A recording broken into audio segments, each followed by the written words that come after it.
Wouldn't Israel have simply continued building more settlements anyway, regardless of Palestine's upgrade, do you think? There seems to have been a stepping up of the number of settlements being built directly as a result of the United Nations vote, and Netanyahu seems simply to have not cottoned on to the fact that the vast majority of the rest of the world support the right of Palestine to exist, support the right of Palestinian recognition, and therefore not of occupation of the West Bank. And Netanyahu seems to me to be trying to ride a tiger of extremely right-wing opinion in Israel, which he's of course fermenting. Had a guest on last night though say this is purely for internal consumption with elections coming up in January. Well, it probably is, but the reality is, of course, that if he goes ahead with the building of those settlements, that's well, there's probably Palestinian more land rhetoric. I should have filled that in a bit more. It was rhetoric coming up to the election that it may not even happen. That was her thought, anyway.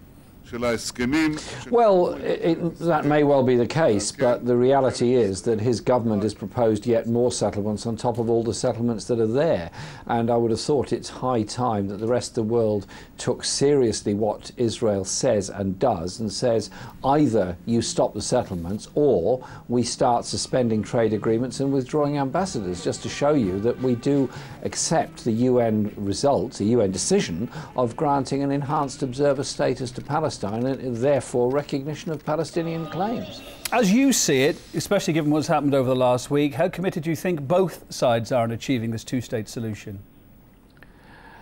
Well, the two-state solution is something that everyone is at one level signed up to, but the reality on the ground of Gaza still not having complete free movement in and out, and the huge number of settlements across the West Bank and the settler roads, and of course the problems of East Jerusalem, suggest that it's quite difficult to achieve it unless there's a real will to withdraw the settlements and allow Palestine to develop, and I don't see that will at all with Netanyahu. OK, let me put it another way. Does all the fault, then, if you want to call it fault, lie with the Israelis? Should the Palestinians have been doing more?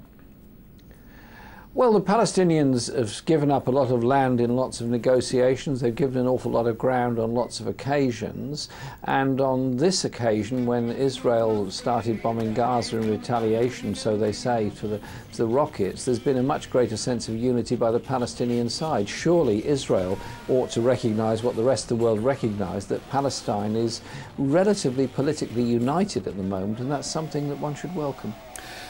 Britain, France, Sweden, indeed even Spain as well, all very angry at the moment with Israel. How much credibility could the Israeli government lose, do you think, now after approving these new settlements? Let's look at the foreign political ramifications of it.